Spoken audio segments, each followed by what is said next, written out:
Professora Ana Carla, bem-vindos de novo. Continuo aqui falando especificamente sobre direito à saúde, naquela grande aula sobre direitos fundamentais, direito à vida e à saúde como direito fundamental. Quando a gente está falando de direito à saúde, a gente está falando de ter acesso a serviço de saúde.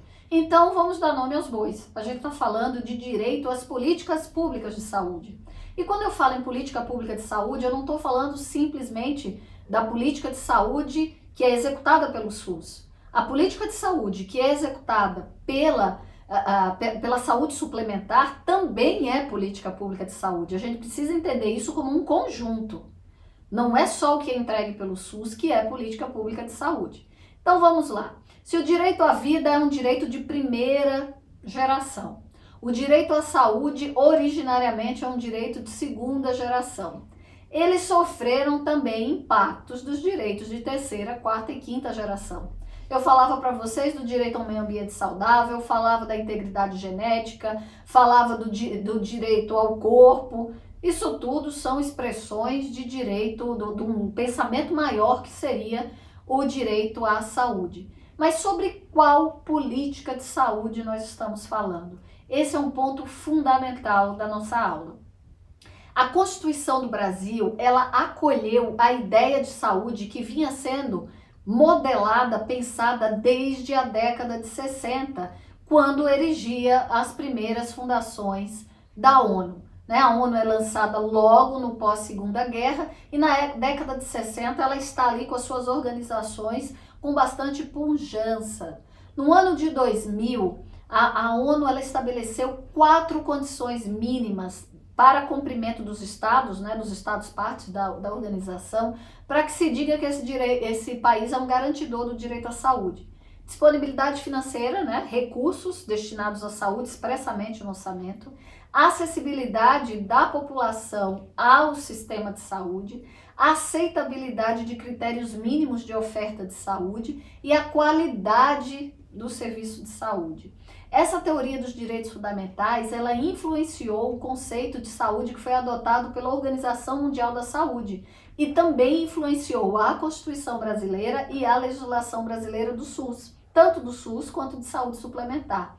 O que diz esse conceito da OMS? Que saúde é um estado de completo bem-estar físico, mental e social, e não somente a ausência de afecções ou enfermidades. Ou seja, é um conceito ampliado de saúde. A nossa Constituição de 88, ela estabelece que a saúde é um dever do Estado e é um direito de todos. Saúde como direito, quando olha para o lado do cidadão, e como dever, quando olha pela administração pública. O Sistema Único de Saúde, ele se baseia em pilares que materializam essa ideia, essa concepção integral de saúde, que é a universalidade, com a igualdade de acesso, a integralidade no atendimento, você ser atendido em tudo que é necessário para a sua constituição de saúde física, mental, emocional, e a equidade. São princípios importantes que estão dentro da Constituição do Sistema Único de Saúde. Esses conceitos, esse conceito de saúde que foi acolhido pelo Brasil, ele decorre da Conferência de Alma Ata, de Cuidados Primários da Saúde, que é de 1978, e certamente vocês já viram em outras disciplinas aqui na especialização. Então, quando a gente pensa que saúde pública, direito à saúde, é sinônimo de política pública de saúde, que é sinônimo de serviço de saúde, seja ele público ou suplementar. A gente pensa que nas ausências que a gente sente de uma oferta ampliada, universal, equânime, integral, o judiciário passou muitas vezes a ser a porta de ingresso no Sistema Único de Saúde. E aí a gente tem o fenômeno da judicialização das políticas públicas, que até a palavra neologismo, não existia no português essa palavra judicialização. Foi uma palavra criada diante de um fenômeno que surgiu. Por que ele surge, gente? Surge porque a Constituição de 88 foi uma Constituição prescritiva, principiológica, garantidora. E as pessoas leem a Constituição, diz que ela tem direito e que é dever do Estado, e ela vai buscar o serviço de saúde, ou ela não é atendida, ou ela é mal atendida, ou é parcialmente atendida, ela olha a lei, olha o serviço, para onde que ela vai? Judiciário, que passa a ser um player importante na oferta do serviço de saúde no Brasil. A judicialização, ela não é um problema só do Brasil, ela é um problema que ocorre em vários países do mundo, que tem uma legislação garantidora do direito de saúde, porque há países que não têm essa legislação, mesmo países desenvolvidos. Ela é um termômetro indicativo de problemas da saúde pública e privada, porque você só vai para o judiciário onde está dando problema. Está colocando ali o termômetro num lugar para descobrir que tem febre ali. Vamos saber por que é a febre? E de alguma forma, ela promove coisas boas e coisas ruins.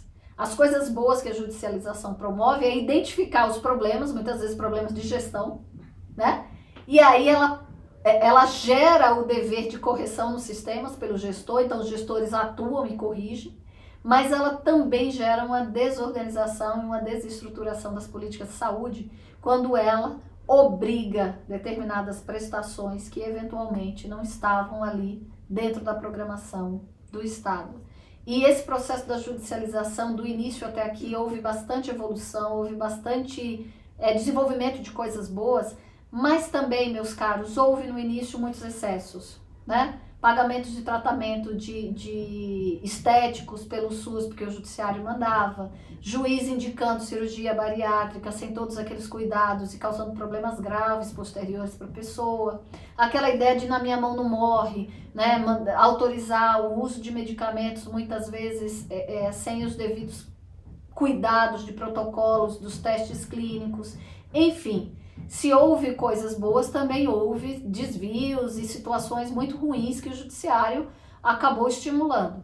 E que um movimento do próprio STF, do Conselho Nacional de Justiça, gerou também uma discussão ampliada desses temas. E hoje nós temos juízes que são verdadeiros especialistas nesse tema e têm ajudado bastante no desenvolvimento de algumas práticas dentro do Poder Judiciário para diminuir o que é ruim da judicialização. O que é convidativo à judicialização, né? Direitos messiânicos. A gente começa a criar aí um monte de direito, sem base científica, sem evidência. Vai criando e aí o cidadão olha, para ele é uma promessa. Se está na lei, é uma promessa. Se está na lei, é uma promessa, tem de ser cumprido. Então, judicialização. Ou criar direitos com boas bases, mas sem fonte de financiamento. Não adianta. Não adianta abrir espaços de criação de direitos sem o Estado ter as fontes de financiamento proporcionais. E o cidadão precisa compreender que a cada ampliação de ação estatal deve haver também um aumento da eficiência, né, no gasto, para que a gente possa realocar verbas, mas eventualmente também um aumento da tributação, um aumento da fatia da renda ou da riqueza criada pelo particular que vai para os cofres públicos para arcar com esses novos direitos. As políticas públicas que não atuam com base na eficácia, eficiência, efetividade, economidade e equidade acabam, ou seja, má gestão, eu não estou falando de corrupção, eu estou falando de má gestão, gestão inadequada, acabam sendo convidativas para mecanismos de judicialização de saúde. A gestão das políticas de saúde, elas estão a serviço dessa ideia maior de um direito fundamental à saúde. E a gente tem de compreender como é que é a lógica de funcionamento desse direito fundamental. A gente falava que o Estado se comunica com o cidadão, né? Entrega ao cidadão direitos através de políticas públicas e através de serviços públicos. No caso da saúde, a gente não precisa muito inventar a roda. Existe um estudo clássico, certamente vocês também já conhecem, que é o chamado Informe Lalonde, ou Modelos Lalonde, que é um estudo da década de 70, que foi revisitado aí na década de 90 também, e ele faz um apanhado geral daquelas situações que teriam um impacto nas condições de adoecimento e saúde das populações. Esse estudo, ele avançou em termos de políticas públicas de saúde, no sentido de colocar o gestor diante de fatos e situações que geram impacto na vida das pessoas. Então, condições de vida e de trabalho, condições ambientais, o que é que elas comem, como é que é a mobilidade delas, né, se elas têm ou não acesso a sistemas de saúde através do aspecto preventivo. Tudo isso foi observado pelo Lalonde em seu informe, né, o famoso informe Lalonde, que foi uma encomenda do governo canadense e gerou todo esse impacto no mundo em termos de políticas públicas.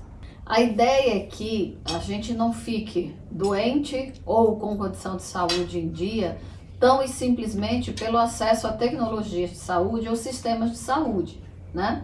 A ideia é que a gente tenha todo um organismo social e biológico que vai gerar esses condicionamentos de saúde e de adoecimento.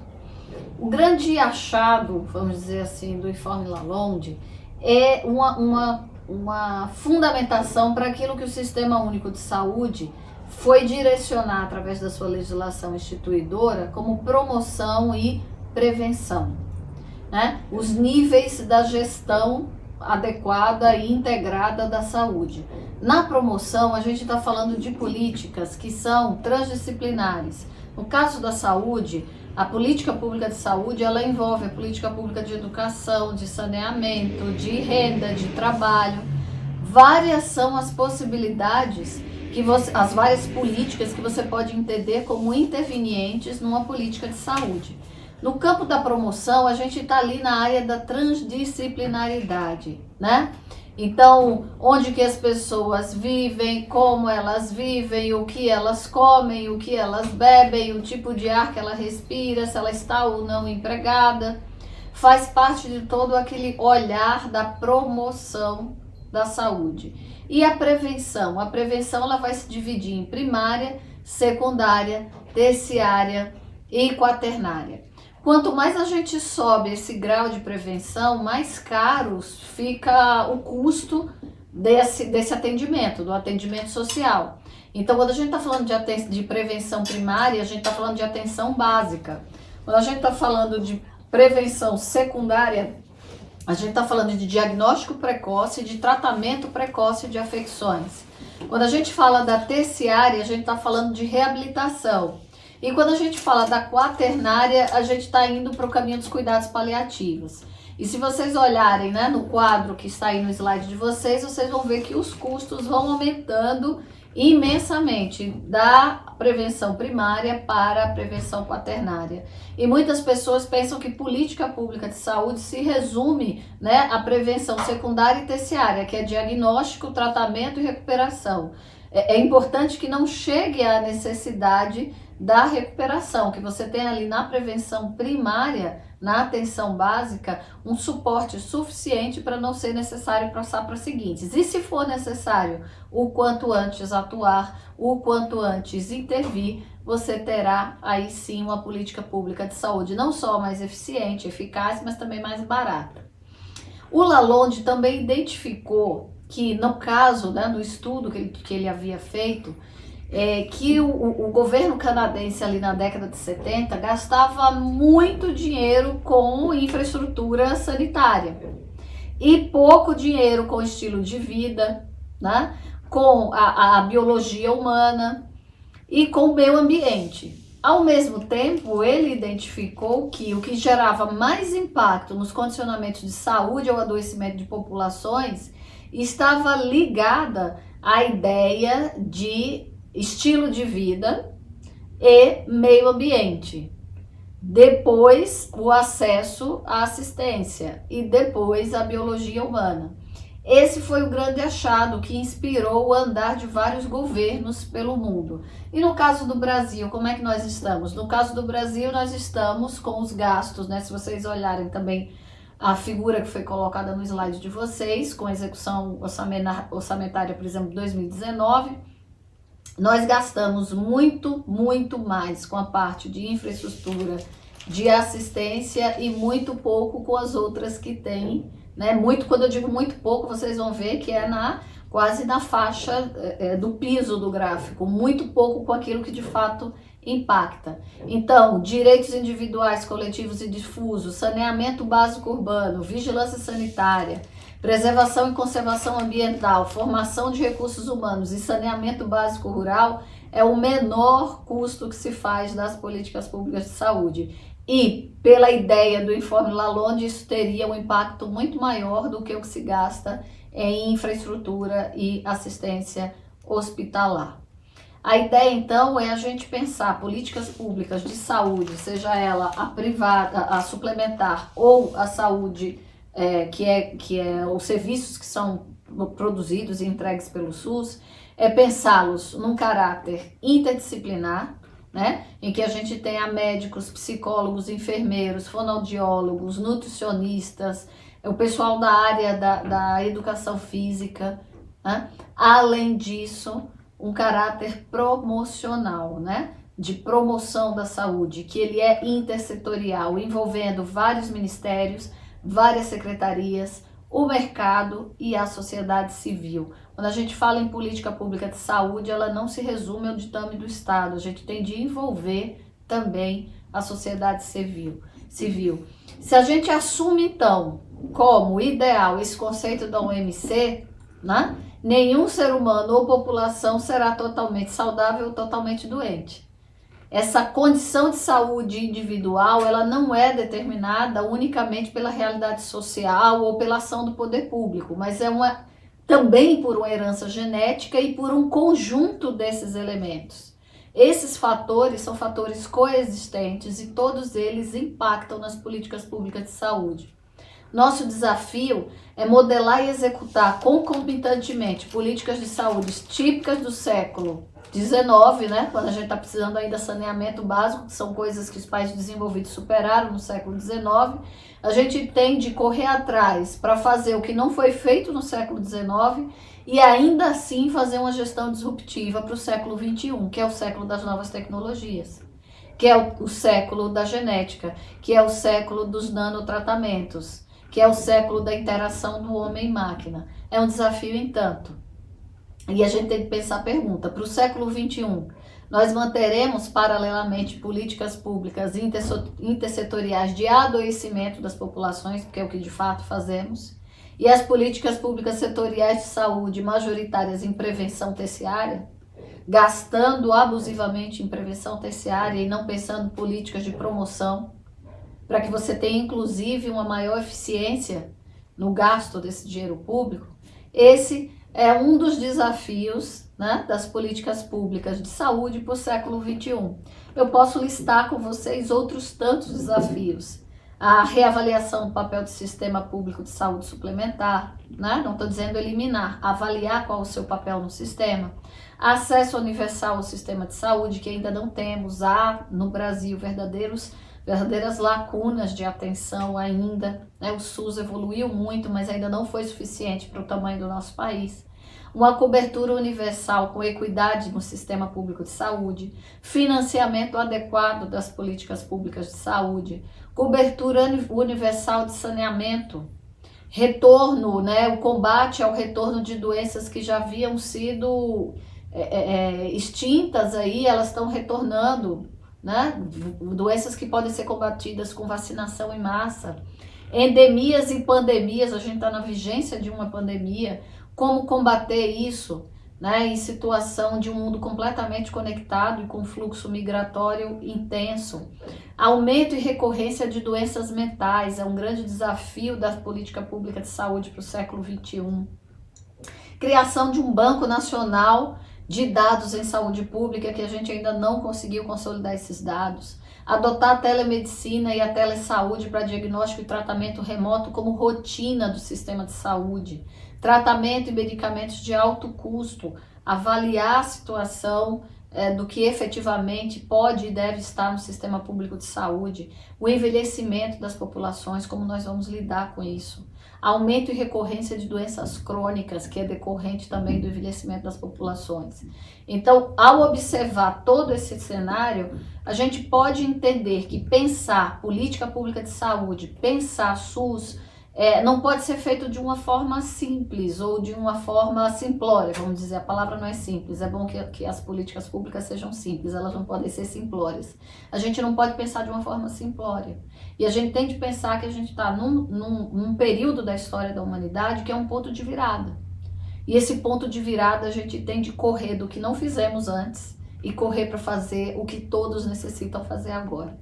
Essas foram as ideias que eu gostaria de passar para vocês nessa primeira aula. Espero que vocês tenham uma boa leitura e espero vocês na próxima aula. Até mais!